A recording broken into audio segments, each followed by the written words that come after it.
आज आम्हाला पुढच्या गावाला जायचं आहे, त्यामुळे राहिलेली 10-15 घरं मागून यायचं आहे. आत्या आज कुणीकडे चालले काय माहीत नाही. आज लोकेश आणि लंकेश आईवडिलांबरोबर जाण्यासाठी मागं पळत होते.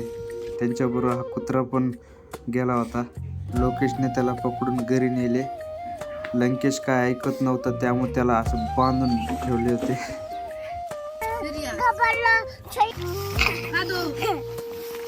पट लंकेश पट.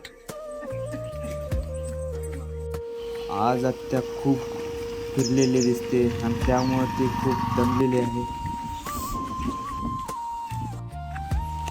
आज आम्हाला लोणी व्यंकनाथला जायचं आहे, त्यामुळे सगळेजण लवकर आलेत. आज भरपूर भाकऱ्या मिळाल्यात.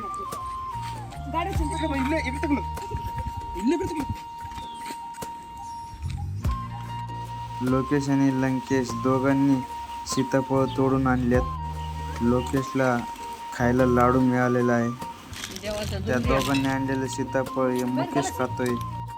लाडू खाऊन दोघांनी पाल काढायला सुरुवात केली.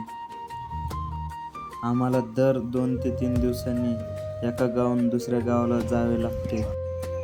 पहिलं आमच्याकडं एका गावाहून दुसऱ्या गावाला जाण्यासाठी घोडे गाढवं असायचे. जनावरे असले की शेतकरी लोक त्यांच्या शेताजवळ उतरू देत नसायचे, त्यामुळं आम्ही ते विकून टाकले.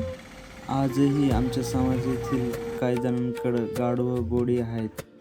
आम्ही लोणी व्यंकनाथमध्ये पोचलेलो आहोत. आम्ही दरवर्षी या शाळेतच उतरायचो, पण यावर्षी चारी बाजूने कंपाऊंड घातल्यामुळे दुसरीकडे उतरावं लागते.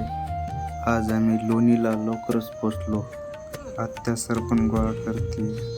लोकेश आणि लंकेश खेळत आहेत.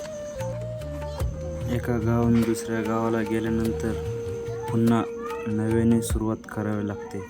पाल टाकायला नवीन जागा, स्वयंपाकासाठी सरपण, प्यायला पाणी, वापरायला पाणी.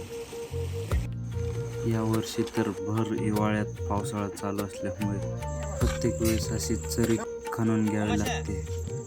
त्यामुळे पावसाचं पाणी झोपडीत शिरत नाही. ऊन असू द्या, वारा असू द्या, पाऊस असू द्या, आपला प्रवास काय थांबत नाही. आणि आज पाऊस पण थांबत नाही असं वाटतंय. त्यामुळं आम्ही झोपतो आणि तुम्ही पण निवांत झोपा.